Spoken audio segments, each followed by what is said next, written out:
crafted sector-specific La République policies. centrafricaine However, their exhorte effectiveness l'ONU à œuvrer depends on davantage climate en funding, faveur de la mise en which œuvre is du still nexus climat, unreliable. paix et développement The Central African Republic par la would like to urge the création d'une United Nations to synergie do more to entre implement adaptation the climate climatique peace and et development consolidation de la nexus, paix establishing synergies afin between d'absorber climate de manière adaptation and holistique peace les building, vulnérabilités so as liées to au changement holistically climatique address the ainsi que la vulnerabilities fragilité linked to et les risques de climate conflit. change, the Monsieur le vulnerabilities Président, and the risk of conflict. le monde se rapproche Mr. President, dangereusement du gouffre. The world is teetering L'architecture dangerously actuelle de close paix et de to sécurité the de brink. l'ONU est The soumise à des UN pressions peace and énormes. security architecture Les is raisons being évoquées subjected to par l'Afrique au soutien de enormous sa pressure. demande légitime de réforme The du reasons Conseil de Africa put sécurité forward in et support d'un of droit its de veto request for sont legitimate Security Council irrésistibles. reform and reform to Un the pas vient veto d'être system franchi par les are very États-Unis compelling. d'Amérique qui soutiennent A la step forward has création been taken by the de United 2 States sièges of permanents America. pour l'Afrique au The Conseil de US has sécurité des endorsed Nations the Unies establishment of 2 et d'un permanent seats for siège Africa tournant on pour the les Security petits Council, pays as well insulaires as en a développement. rotating seat for Cette small island proposition developing est certes states. louable, This proposal mais au is regard de praiseworthy, of l'évolution course, du monde, but given l'Afrique, changes afoot in our world, longtemps laissée de Africa, côté, which has for a ne long doit time se remained complaire dans on the une telle sidelines, proposition qui ne peut s'analyser cannot be autrement fully que satisfied par with this un déni proposal, perpétuel du which droit can de only veto. be viewed from the vantage point Il of est a également perpetual temps denial of the veto to d'accélérer Africa. la réforme de la It is gouvernance time de to l'architecture speed up financière the internationale reform of pour remédier the aux international inégalités, financial architecture, so as to mobiliser les remedy financements inequality, adéquats pour to atteindre mobilize les ODD, adequate funding for the achievement of répondre aux the besoins de SDGs, to financement des meet the pays en financing développement, needs of developing countries, réformer la mise en to be œuvre able to et le respect reform des accords the implementation multilatéraux of and compliance sur l'environnement, with multilateral afin de environmental concrétiser agreements, notre ambition commune de which will protéger help la us planète. to make our common ambition Monsieur le of Président, protecting the planet a reality.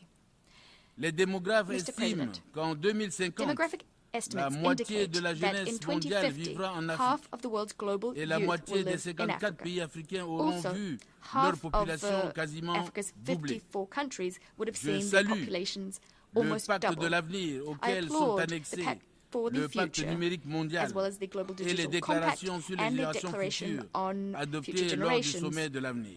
annexed there too, Il est all of temps which were d'accélérer la mise en œuvre des adopted at ODD the Summit of the Future. dans le domaine de la It is high science, time that we de la speed up the technologie, implementation of the de SDGs l'innovation in the following et de la areas: coopération science, digitale, technology, avec innovation, un accent sur and digital l'équité, cooperation. les droits et We should do l'universalité. this whilst stressing Aujourd'hui, equity, les rights, and jeunes, universality. agents essentiels d'un changement positif Young people et today contributeurs importants are au développement key durable, agents of au positive respect change. des droits de l'homme, They can make an à la important paix et à la contribution to sécurité sustainable mondiale, development, respect for font human face rights, à as un well as certain global nombre de peace and vulnérabilités security. qui And yet empêchent young la people réalisation de are leur plein vulnerable potentiel for a number et à of l'exercice reasons. de leurs droits fondamentaux. This is preventing young people Nous devons from donc realizing their full nous potential engager and à exercising transformer their fundamental rights. les niveaux It d'investissement en therefore faveur des behooves us jeunes, to des femmes, des pledge filles to et des personnes transform vivant avec investment handicap in young people, afin de in garantir women, un avenir girls, meilleur and pour persons tous. with disability, so as En to ce qui concerne guarantee la République a centrafricaine, better future for us all. l'ambitieux plan national de développement pour la période As for the Central African Republic, our 2024-2028 ambitious établit un meilleur équilibre 2024-2028 national entre les development besoins plan et intérêts des strikes a générations better présentes balance et between the futures needs and interests of en present retenant and comme future l'un de ses axes generations. stratégiques It does this le by making développement du capital human humain. capital development one En of the plan's terminant, strategic Je pillars. souhaite que l'esprit qui a To conduit à la conclude, création de I l'ONU hope that the spirit that continue prompted sans the relâche establishment of the United Nations d'exercer son will influence tirelessly prevail, et aider à créer un climat thereby qui helping to permettra create de a résoudre fertile le atmosphere problème for des resolving the atteintes problems à la paix et à la plaguing sécurité internationale, international peace and au développement security, durable d'une manière sustainable satisfaisante pour toute development, l'humanité. and this for the benefit Je of vous all remercie. humanity. I thank you. Au nom de l'Assemblée Générale, je remercie Monsieur On le behalf of the Président de Assembly, la I wish to République thank the centrafricaine. head of the state of the Central African Republic.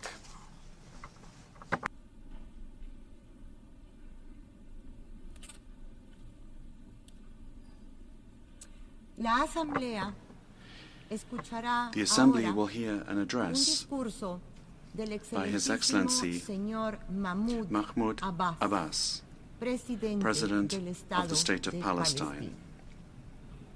Pido a I protocolo request protocol que acompañe to a escort su His Excellency excelencia, a quien invito a and invite dirigirse him a esta to address asamblea. the Assembly.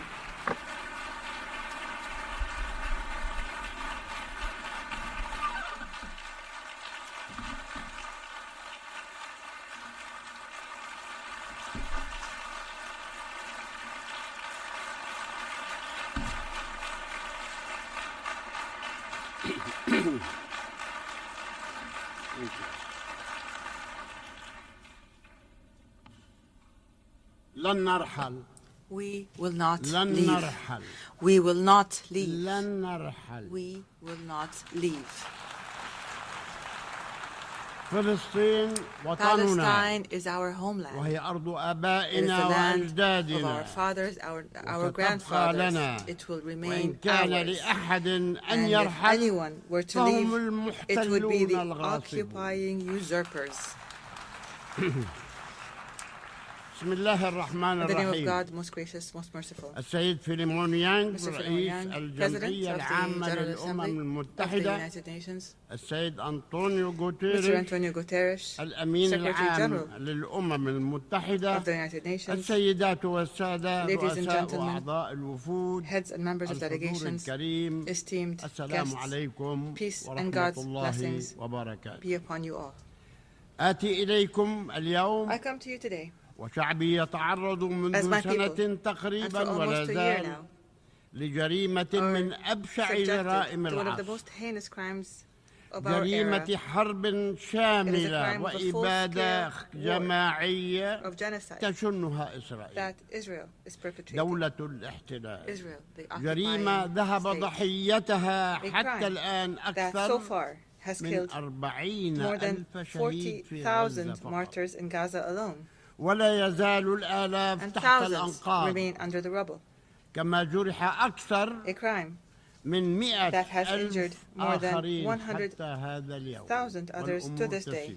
and matters are وأبيدت getting مئات worse. الأسر مئات الأسر الفلسطينية Hundreds of Palestinian families have بأكملها been annihilated. وشطبت من السجل المدني. Entire family names have been wiped out of the أكثر civil من record. 100 عائلة More شطبت than من 100 السجل families المدني have لم been تعد completely موجودة. been wiped out of the civil كما فقد record. They no longer الآلاف exist. أرواحهم Thousands بسبب انتشار have الأمراض died because of the spread of disease and epidemics ونقص الدواء and والماء. the shortages فضلا عن in medicine أن and water. أكثر من مليوني Moreover, more than 2 فلسطيني million في Palestinians غزة in Gaza نزحوا من بيوتهم have left their لمرات homes عديدة multiple times بحثا عن in الأمان search of safety من عمليات and القتل fleeing الممنهج the systemic التي ينفذها جيش operations الاحتلال الإسرائيلي the ومع Israeli استمرار occupying الحرب army is العدوانية perpetrating. لا And يزال as this war of aggression يقتل continues, كل يوم العشرات dozens are being killed every ويجرح day, أضعافهم and double that من amount أبناء is شعبنا being injured المكلوم amongst في our قطاع bereft people غزة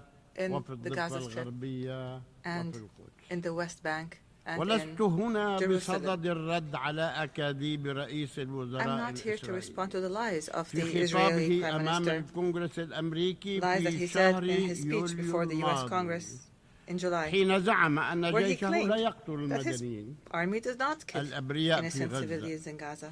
فبالله عليكم I ask you by God, من هو إذن who is it الذي then قتل أكثر that من killed more than 15,000 50,000 طفل children من 40 of the ومثلهم من 40,000 النساء and an equal number of women والشيوخ من أبناء and elderly شعبنا persons from our ولا people? زال يقتل. And who is it then that is continuing to kill them? بربكم أجيبون. I ask you to answer me by God. أوقفوا هذه الجريمة. Stop this crime. أوقفوها الآن. Stop it now. أوقفوا قتل Stop الأطفال والنساء. killing children and women. أوقفوا حرب الإبادة. Stop the genocide. أوقفوا إرسال السلاح Stop لإسرائيل. sending weapons to Israel. لا يمكن لهذا الجنون أن This يستمر. madness cannot إن continue. العالم The بأسره entire world يتحمل is المسؤولية. responsible إزاء ما for what يجري is لشعبنا happening في to our غزة people in Gaza وكذلك في الضفة and the West الغربية Bank. التي that is تتعرض under لعدوان a daily and إسرائيلي continuous يومي Israeli متواصل وحملة استيطان It is شرسة a يبدون vicious في كل مكان في settlement فلسطين activity. They're building كأن everywhere in فلسطين Palestine, كلها لهم as if all of Palestine is theirs. وإرهاب من عصابات Is المستوطنين subjected to the ترعاه terrorism وتدعمه of gangs of الحكومة settlers الإسرائيلية under the وجيش patronage and الاحتلال support of the الذي Israeli يهدم government and the occupying مئات army, المنازل في أرض which دولة فلسطين destroys hundreds إضافة إلى ما of houses تتعرض له in the lands القدس of Palestine, عاصمتنا not to mention الأبدية what من our eternal حملات capital of التهويد Quds is being والعدوان subjected to in على terms of المدينة campaigns to ومقدساتها change its nature, to Judaize it, ومعالمها and to aggress it and its لتغيير holy الوضع sites and التاريخي landmarks to change والقانوني فيها. its historic and legal status. لقد خرج علينا مؤخرا We've recently heard وزير إسرائيلي إرهابي a terrorist Israeli minister calling for building a temple in the Al-Aqsa Mosque. We must condemn and stop this reckless minister and those like him who want to set fire, a fire of religious conflict and strife that will burn everything in its way. The Aqsa Mosque and its surroundings, ladies and gentlemen, is the exclusive property of Muslims. This has been endorsed by a resolution taken by the League of Nations in 1930. This was a resolution by the League of Nations, and we will accept nothing else regardless of the circumstances. Ladies and gentlemen, لقد حذرنا مرارا وتكرارا أمام جمعيتكم الموقرة بأن الأوضاع في أرض دولة فلسطين المحتلة تنذر بالانفجار وها هي تنفجر ولقد حدث هذا الانفجار يوم 7 أكتوبر من العام الماضي وما تلاه ومنذ اليوم الأول and from the very first day وقفت وأكدت على ضرورة الوقف الفوري للحرب immediately stop the war. وإدانة قتل المدنيين أيا كانوا من أي جهة من أي شعب what side they were on or any people they were from. وطالبت بإطلاق سراح I demanded the release of prisoners والمحتجزين من الجانبين and those detained by both sides. لاحتجاز الأطفال والنساء والشيوخ قلناها مرارا وتكرارا We've said this repeatedly. كل من لديه محتجزين To anyone who has والجلوس فورا إلى طاولة المفاوضات I called for immediately going to the negotiation table to implement a two-state solution based on international resolutions. وبدلا من أن تصغي الحكومة الإسرائيلية لصوت العقل heeding the voice of reason, ما حدث the Israeli government took advantage of what happened to launch an all-out war of genocide against Gaza. ولا تزال ترتكب It committed and continues to جرائم حرب باعتراف المجتمع الدولي as acknowledged by the international community. They're called war crimes. وها هي إسرائيل اليوم Israel today تشن عدوانا is now آخر launching a new aggression على الشعب اللبناني. on the brotherly الشعب اللبناني Lebanese people. يتعرض The لحرب Lebanese people إبادة are now أيضا. being subjected to a war of genocide. على إسرائيل أن توقف الحرب في كل من لبنان وفلسطين. وإننا ندين هذا العدوان ونطالب بإيقافه على الفور. Immediately. لقد أعادت إسرائيل احتلال قطاع غزة بأكمله ودمرته بشكل شبه كامل and it has destroyed it حتى يصبح مكانا غير so that صالح Gaza للحياة is no longer fit for life. بعد أن جرى تدمير معظم Most المساكن homes والمباني والمرافق الصحية والتعليمية والمنشآت الاقتصادية والطرق والكنائس والمساجد ومحطات المياه والكهرباء ومعالجة المياه العادمة وغيرها. أي حد يذهب إلى غزة ويعرفها في السابق لن يعرفها اليوم. انتهت 75% من كل ما في غزة دمر تدميرا كاملا. وإذا ظنت إسرائيل أنها ستنجو من المساءلة والعقاب على هذه الجرائم فهي واهمة.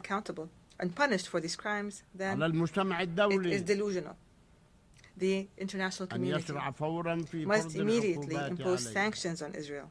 إن المذابح والجرائم والإبادة الجماعية التي ارتكبتها إسرائيل بحسابنا منذ قيامها since its inception in 1948 to this very day وحتى يوم هذا لن تمر بدون حساب ولن تسقط بالتقادم. There is no statute of limitations. فما ضاع حق وراءه مطالب. Rights will never be lost as long as there are those who demand them. And despite our repeated calls and demands, the world has not succeeded in obliging Israel, this transient state, to stop this war of genocide and its war crimes against innocent civilian residents. We regret that the U.S. administration, the democracy of the world, the largest democracy in the world, obstructed 3 times draft resolutions in the Security Council demanding Israel to observe a ceasefire. The U.S. alone stood and said, no, the fighting is going to continue. It did this by using the veto. And added to that, it furnished Israel with the deadly weapons that it used to kill thousands of innocent civilians, children and women. And this further encouraged Israel to continue its aggression. As long as the U.S. is supporting it, then why not keep going, since it's already an aggressing state? This is the United States, the very country that was the only member of the Security Council that voted against granting the State of Palestine full membership in the UN. We don't deserve membership in the eyes of America, so they use the veto against it. I don't understand how the United States could insist on opposing our people, insist on depriving us of our legitimate rights to freedom and independence, as is the right of the rest of the countries, 194 countries, and we are no less than them. Ladies and gentlemen, Israel, which refuses to implement United Nations resolutions, does not deserve to be a member in this international organization. Israel, whose permanent representative in this organization says that the very building of the United Nations, he said that this building must be removed. This building that we are sitting in right now, it must be wiped off the face of the earth. This country does not deserve to be a member in this organization. It is, from the very beginning, it has from the very beginning not fulfilled the conditions for membership. Because in 1949, when it submitted its membership application to the UN imposed two conditions. First, to accept and implement Resolution 181 and Resolution 194. Without implementing these two conditions, you will not be granted membership in the United Nations. The foreign minister at the time wrote a pledge. You will see it. A pledge, a written pledge that he and Israel are committed to the implementation of those resolutions. And since 1949 to this very day, nothing has happened.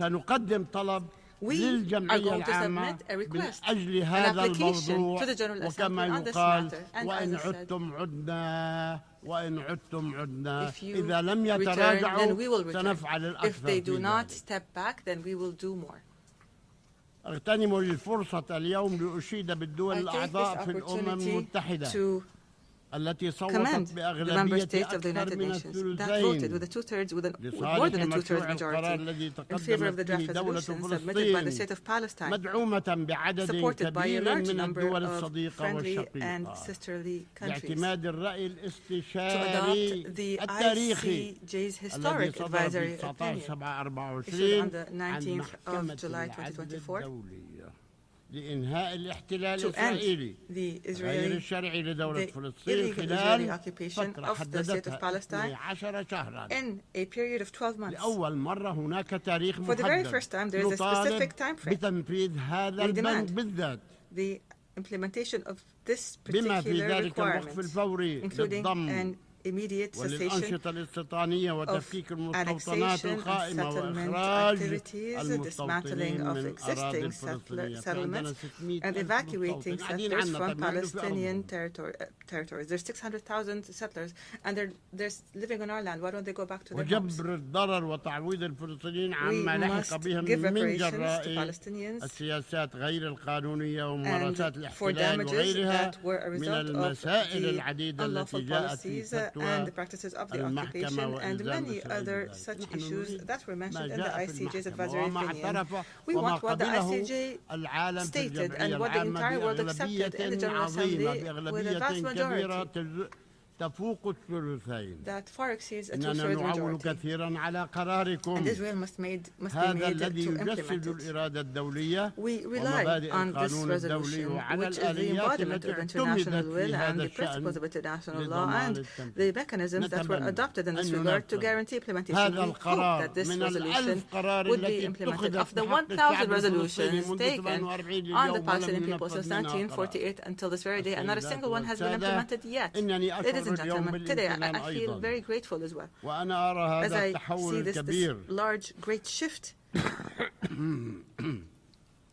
في مواقف الدول in الأعضاء the في الأمم positions of المتحدة member states in the وهي United تؤيد Nations الحق as they الفلسطيني support بالحصول على الدولة Palestinians' rights المستقلة to والاعتراف an بها independent state ومنحها that is العضوية recognized الكاملة and that deserves full membership in this أسوة organization, ببقية as is شعوب the case العالم التواقة with the الحرية rest of والمحبة the countries in the world that إنني love freedom وباسم and peace. الشعب الفلسطيني In the name of the Palestinian people, I thank على you هذه المواقف for this الداعمة support. للحق والعدل I thank you for your support of what is right, of justice, to achieve peace in our region. I call upon you to apply the laws of international كل law بحسب مسؤولياته according to responsibilities لا نطالب and بأكثر sovereignty. مما We don't ask you for في more طاقتكم than you can do. حسب مسؤوليات كل إنسان أو كل We دولة ask every state to give us our كما support أشعر within the realm of its بالامتنان responsibility and والتقدير sovereignty.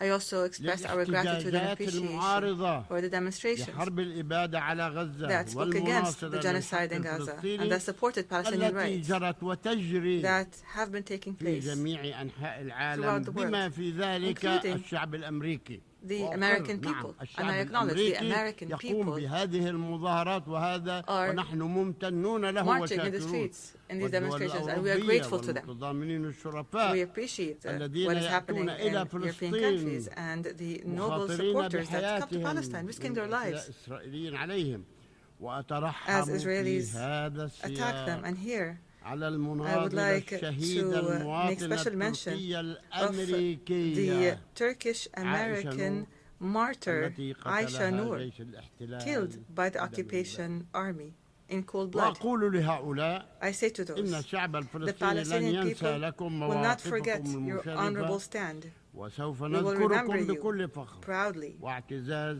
يوم يزول الاحتلال the occupation ويحظى شعبنا is بالحرية eliminated والاستقلال. and when our people أيتها enjoy السيدات freedom and والسادة، independence. Ladies and كثر في gentlemen, الآونة الأخيرة الحديث recently عن there was اليوم much talk التالي. about the next day or the day ماذا after. نريد أن نفعل في اليوم What shall we التالي؟ do ما هو on the ما day هي after? سياستنا What is our لليوم policy التالي؟ for the day after? وأقول And I say to you, اليوم التالي نهاية the الحرب day في قطاع after the غزة end of the war in the Gaza Strip, إنني أغتنم الفرصة اليوم I take this opportunity لأقدم today لكم to give you رؤيتنا our view لما هو of what مطلوب is عمله needed على الفور واليوم immediately التالي للحرب. and on the هذا day مشروع after من عندنا the war ends. نقدمه This is لكم our proposal. تقبلونه We propose it to وتعدلونه you. You can وتغيرونه accept it, you احنا can change it, you can جاهزون amend it. لكل ذلك. We are ready أولا for all that. First of all, الوقف الشامل والدائم لإطلاق النار في a قطاع comprehensive غزة and permanent ceasefire والاعتداءات in العسكرية Gaza وهجمات and an المستوطنين end to الإرهابيين في the الضفة الغربية military والقدس الشرقية. aggressions and attacks ثانيا by إدخال terrorist settlers in المساعدات the West Bank and الإغاثية East Jerusalem. Second, بصورة عاجلة humanitarian ومنتظمة aid وبكميات must كافية be لأن غزة لا delivered يوجد فيها urgently شيء in an من organized الماء إلى غير manner ذلك لا and in يوجد sufficient شيء. quantities because there's nothing in هم Gaza بحاجة إلى كل شيء and they need everything. وإيصالها لمناطق قطاع This غزة humanitarian aid must be كافة. delivered ثالثا throughout Gaza. الانسحاب Third, الإسرائيلي a الكامل full Israeli withdrawal. من قطاع from the غزة Gaza ورفض Strip. إنشاء مناطق عازلة We أو refuse اقتطاع the أي جزء establishment من of buffer أراضيه. zones قطاع غزة or كله taking على any بعضه part 7 from كيلو Gaza. في 40 كيلو. Gaza is إسرائيل only بدها 7 هاي شعب kilometers by اللون 40, وشعب and اللون Israel wants وشعب to cut اللون. it up. It wants a لن peace here and a peace نسمح there, and we بأخذ will not سنتيمتر allow واحد a منها. single centimeter of Gaza to be ووقف taken. إجراءات التهجير We demand that we القسري stop the forced داخل قطاع displacement غزة أو inside the خارجه Gaza Strip وعودة or outside the النازحين Gaza Strip. إلى We demand مناطق the return سكنهم of those وتوفير displaced المأوى لهم. to their homes الهدف or هدف to have and to have نتنياهو هو housing تهجير provided to أهل them. الضفة وأهل Netanyahu القطاع wants هؤلاء لمصر the West Bank وهؤلاء إلى and the Gaza الأردن strict people to be displaced, to be evacuated to Egypt and to Jordan. We refused. The Jordanian and Egyptian governments, and I thank them for this, said we will not allow the displacement of any Palestinians and eviction of the Palestinians from their lands. Fourth, we demand the protection of UNRWA and humanitarian organizations from Israel's actions and to provide political and financial support to these organizations so that they can perform their role and offer their services to the Palestinian refugees until they return home. UNRWA was established to do its job until the refugees return. And every day Israel finds an excuse to convince others that UNRWA's work must be ended. Fifth, we demand international protection for the Palestinians on the lands of the occupied land. We want protection. We are not fighting Israel. We cannot fight Israel. And we don't want to fight. But we want protection. We want our children, our women, our families to be protected internationally. Palestine, the state of Palestine must shoulder its responsibilities in the Gaza Strip and impose its full mandate on it and jurisdiction on it, including the border checkpoints, especially the Rafah international border between Egypt and Palestine as part of a comprehensive plan. This has existed before and must return to the way it was. Seventh, and within the context of a comprehensive national reform process. This is a process that we're undertaking, and most countries have reviewed it, supported it, confirmed it, and thanked the Palestinian government for it. And hopefully we will continue with this process to the very end. In terms of this process, we will construct our infrastructure and state institutions destroyed by Israel. We will revive the economy and establish sustainable development and rebuild the Gaza Strip. And we will hold the state of Israel fully responsible. Eighth, the authority of the state of Palestine and the Palestinian government and the PLO, the legitimate and sole representative of the Palestinian people, will have authority on all Palestinian territories in the Gaza Strip, the West Bank, and Eastern Jerusalem, as has been stipulated for us by international law. We are not asking for more, but we will not accept any less. The West Bank, the Gaza Strip, and the Eastern Jerusalem. We will not ask for more, but we will not accept any less. We will hold general elections. We're ready to hold elections. We've been ready in the past, but Israel refused to allow us to hold these elections in Jerusalem.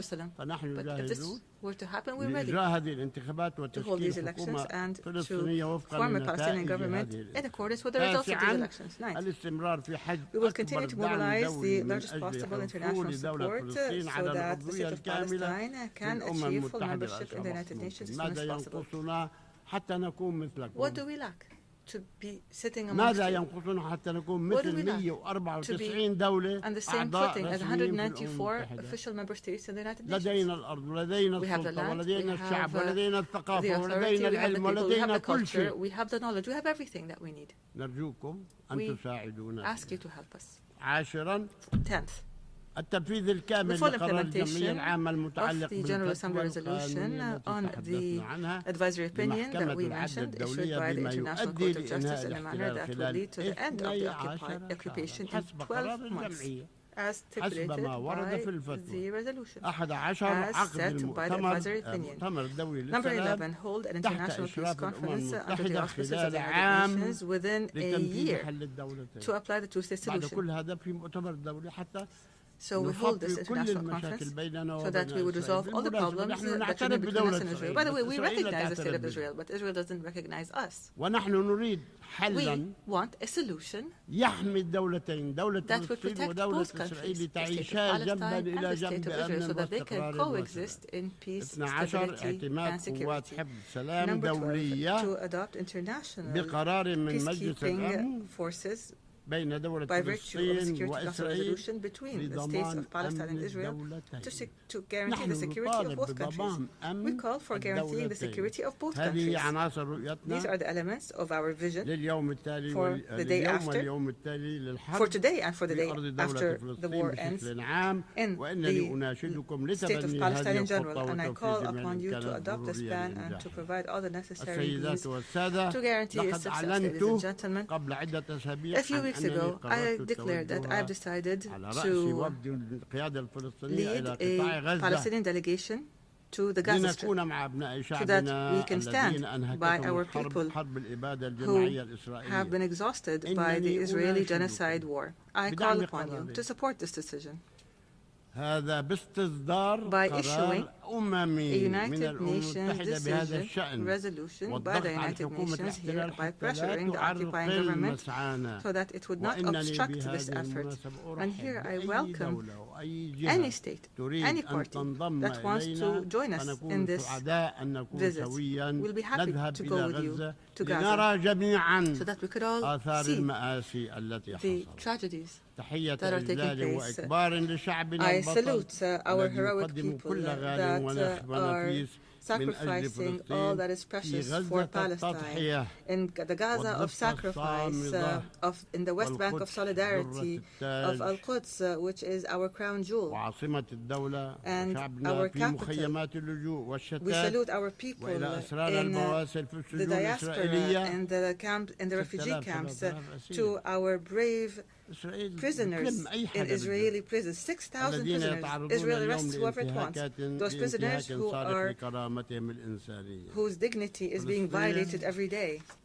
Palestine will be free. It will be free despite anyone who objects to that. Our people will live on the land of their fathers and grandfathers as they have done for more than 6,000 years. They will continue their legitimate struggle for independence. The occupation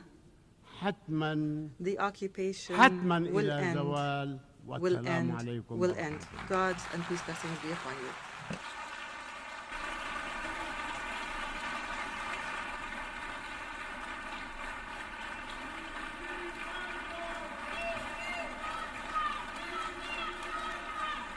En nombre de la Asamblea General, agradezco On behalf of the Assembly, I wish to thank the President of the State of Palestine. The Assembly will hear an address by His Excellency Mr. Adama Barrow, President of the Republic of the Gambia. I request protocol to escort His Excellency and invite him to address the Assembly.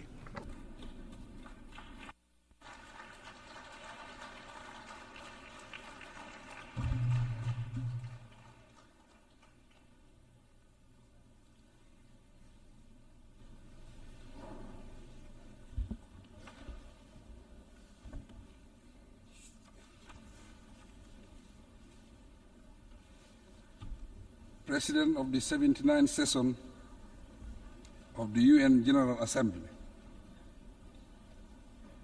Secretary General Mr. Antonio Guterres, Your Majesties and Excellencies, Heads of State and Government, Heads of Delegation, distinguished delegates, ladies and gentlemen, it is an honor for the Gambia to participate in the 79th session of the United Nations General Assembly and to engage in meaningful dialogue with global leaders and partners on the vision of shaping a more prosperous future for humankind. Your Excellency, Mr. President, allow me to express my heartfelt congratulations to you on your assuming the role of President for the 79th session. I similarly wish to register sincere gratitude to His Excellency Ambassador Denis Francis for his exemplary leadership and accomplishments during the 78th session. Mr. President, as we undertake to chart the future we envision, we welcome the initiative presented by Secretary General Guterres at the Summit of the Future under the theme Multilateral Solutions for a Better Tomorrow. My delegation firmly believes that the path to a better tomorrow lies in multilateralism and closer international cooperation. Through our collective responsibility and inclusive participation, we can decisively confront and overcome our challenges and bottlenecks. The high-level summit of the future has determined that human actions are largely responsible for the challenges we face today. Therefore, it is within our power to ably address the disasters that continuously trouble our nations. To succeed, however, the international community must recommit to implementing the resolutions of the Summit of the Future to tackle such critical global challenges as climate change, poverty, transitional crimes, and conflict. These incidents underscore the urgent need for comprehensive reforms within the United Nations system, particularly the UN Security Council and the international financial institutions. We must equally strive for a more representative, just and inclusive United Nations to shape the world we so dearly want. Mr. President, the Gambia's perspective on the theme leaving no one behind, acting together for the advancement of peace, sustainable development, and human dignity for present and future generations, aligns closely with the principles and aspirations of Agenda 2030 for sustainable development. In accordance with the principles of the United Nations Charter, the theme serves as a crucial reminder to the international community of the need for solidarity and renewed commitment. With specific reference to the Gambia, the framework of the Sustainable Development Goals, SDGs, is central to our national agenda, and we are committed to ensuring that our development efforts are both sustainable and impactful. Like many least developed countries, LDCs, the Gambia faces huge challenges that pose serious threats to our survival as a nation, hence requiring collective international efforts to resolve. Consequently, the global community needs to assist the least developed countries, especially to address the burden of inequality, build more robust economies, and create policy space for economic growth. To tackle the debt burden and internal state weaknesses, we need to increase investment in capacity building. Also, we must jointly endeavor to bridge the digital divide and support technology transfer to advance development. Mr. President, We live in a world with widening inequalities, thus suppressing the weak and making the conditions of the poor worse, grossly violates the expressed ideals and spirit of the summit of the future. The Gambia is fully committed to the global call for gender equality and recognizes the indispensable role women play in socio-economic development. We firmly believe that empowering women translates into community empowerment and ultimately inclusive development. For these reasons, my government places great emphasis on women's rights, and we are dedicated to protecting and empowering women. As President, I will continue to ensure that women and girls are protected and given the necessary space to contribute meaningfully to our national development agenda. On youth matters, at the recent consultative summit, stakeholders recommended a sharper focus on innovation and climate change, gender equity, bridging the digital divide, and global governance that promotes youth empowerment through employment, education, and health. The summit's recommendations will inform endeavors to fill policy gaps and expand funding opportunities for better youth engagement. Furthermore, my government commits to aligning our national priorities with global benchmarks and in partnership with youth-led organizations and other stakeholders. We also resolve to use transformative solutions to create greater opportunities for all. Mr. President, the Gambia believes in collective international efforts to combat global challenges. Based on this, last year, the Gambia joined the international community by co-sponsoring UN General Assembly Consensus Resolution 77/276, which sought to engage the International Court of Justice, ICJ, on the obligations of states regarding climate change. Last August, the Gambia submitted its written statement to the ICJ, and we look forward to participating in the oral hearings later this year in The Hague. At the national level, the Gambia remains steadfast in its commitment to promoting human rights and establishing a vibrant democratic environment.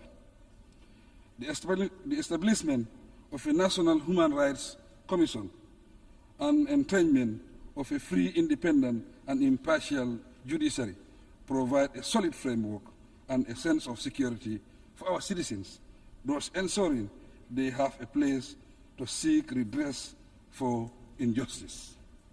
I am happy to report that since 2017, the Gambia has neither recorded a single political prisoner, nor has any journalist or human rights activist been jailed in the Gambia.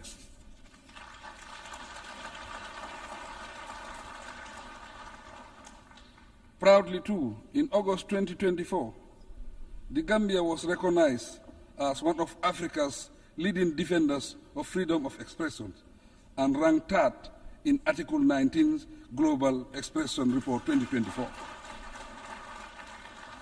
We will continue striving to better our situation. Mr. President, as committed advocates of peace and security, respect for basic rights and freedoms, and the application of international law, we stand firmly against injustice, no matter where it occurs. No doubt, as a nation of peace, guided by democratic principles, we have learned valuable lessons to act upon and share. With the help of the international community, we are steadily taking steps to bring closure to the saga of the victims of dictatorship in our country. So far, we have successfully managed the transitional justice and reform processes. Moving forward, we count on your support in the next critical stages of ensuring justice, reconciliation, reparation where necessary. The Gambia will continue advocating preventive approaches to peace building to avert future conflicts. Once again, I take this opportunity to express our appreciation of all the support the UN Peace Building Commission has been extending to us. Mr. President, the ongoing conflicts in Palestine, Sudan, the Sahel, Ukraine and Russia, the Democratic Republic of Congo, Libya, and other conflict zones demand the international community's immediate intervention. We must explore all diplomatic means to restore lasting peace worldwide and free all innocent people, particularly women and children, from the calamities of war. We call on the international community to prioritize support for the post-conflict reconstruction of Gaza and the improvement of economic conditions in the West Bank, even though the situation in that region is extremely serious. The intense destruction of lives and property continues. The Israel occupation, expansion of settlements, blockade of Gaza, and restrictions in the West Bank, together with the threat of intensifying the war to a regional conflict, continue to worsen the ongoing tensions in the Middle East. Accordingly, I call on the United Nations, the international community, and the Organization of Islamic Cooperation, OIC member states, to join forces and urgently bring about permanent peace in Palestine.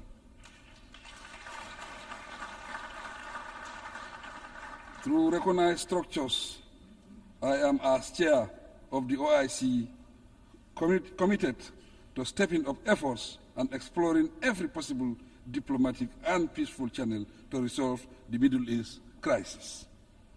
The OIC has been very active, and under my leadership will continue to promote and pursue peace in that region. Our common objective is to create a situation wherein Israel and Palestine coexist in peace and security under a two-state arrangement and within the recognized pre-1967 borders. With the sustained support of the OIC, the Gambia has stood as a beacon of hope for the oppressed Rohingya Muslims of Myanmar.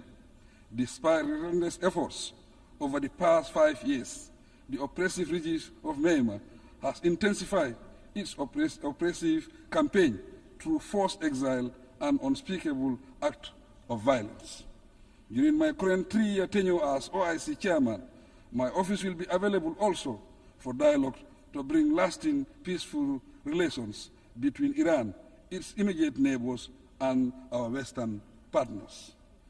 Globally, we have the collective responsibility of acting speedily to peacefully address the situation in Palestine, Sudan, Ukraine, and the Sahel region. Mr. President, we commend the efforts of the Kingdom of Morocco and the viability of the Moroccan Autonomy Initiative. The initiative aligns with the principles of the UN Charter, and it provides a platform for all parties involved in the Moroccan Sahara conflict to engage in a UN-led dialogue for a permanent, mutually agreed political solution. With regard to recognition and respect for the One China principle, we continue to stand with China. The People's Republic of China represents renewed hope for global rebalancing towards justice, peace, and development. China's generous support to its southern neighbors through its numerous development cooperation initiatives has proven usefully impactful and strategic. Mr. President, migration has ever been a fundamental aspect of human development, and it significantly contributes to the growth of both home and host countries. The international community should address migration in a regulated manner and decriminalize it. Indeed, human beings should not risk losing their lives in pursuit of a better future. In this regard, the Gambia is collaborating with relevant countries to improve the plight of migrants, although we must discourage irregular migration. We are duty-bound to respect the rights of migrants and ensure they are treated with dignity, Mr. President. We recognize that dictatorship, conflict, climate change, poverty, and lack of opportunities are part of the root causes of migration. Economic sanctions imposed on states also contribute to forced migration. The long-standing U.S. embargo against Cuba is an example. My view is that these embargoes should give way to renewed good neighborliness and cooperative relations between the two nations. The international community should address inequality and compassion and fulfill the commitment to the official development assistance pledge made by donor countries. As regards the original countries of migrants, we must uphold the ideals and principles of democracy, good governance, and wise resource management approaches, Mr. President. In conclusion, the international community must prioritize diplomacy, dialogue, and mutual understanding as we confront challenges of global concern. I also urge the private sector to collaborate with our governments in taking concrete actions towards our common goals. Simple yet impactful steps, such as supporting local initiatives, promoting inclusive policies, and engaging in global partnerships, can make a significant difference in the world order. Despite the challenges we face, there is immense potential for positive change through collective endeavors. Let us embrace a message of hope, resilience, and optimism for the future. Together, we can create a world where peace, sustainable development, and human dignity are not mere dreams, but a reality for all. I thank you for your kind attention. En nombre de la Asamblea, on behalf of the Assembly, I wish to thank the President of the Republic of the Gambia.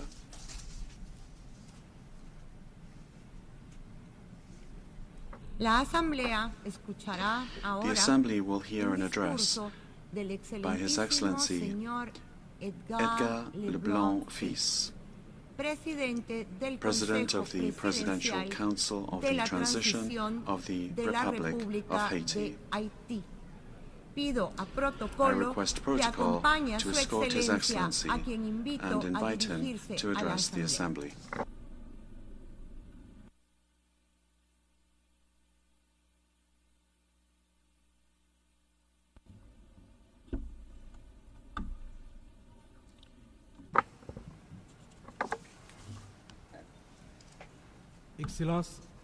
Excellencies, President of the General Assembly, Monsieur le Secrétaire Général des Nations Unies, Secretary General of the United Nations, Excellences, Excellences, Mesdames, Messieurs les chefs d'État et de Heads of gouvernement, State and Government, Mesdames, Messieurs les chefs de Heads délégation, of Delegation, distingués délégués, distinguished chers delegates, compatriotes, dear compatriots, j'ai l'immense honneur I have the de immense représenter honor ici à la tribune de to l'Assemblée represent Générale des here Nations Unies at the un General carrefour Assembly particulier de of the son United histoire, Nations, le peuple haïtien, the Haitian digne people at et a fier, particular crossroads qui in malgré our les history. tempêtes de tous We ordres, are a a proud toujours people, su se relever. despite all of the Première difficulties. république We've noire du always been monde, able to lift Haïti ourselves porte up. dans ses The entrailles first la Black Republic fierté in the d'une world, lutte héroïque Haiti pour is la proud liberté et la of its dignité heroic humaine. fight for freedom Elle and se human trouve aujourd'hui dignity.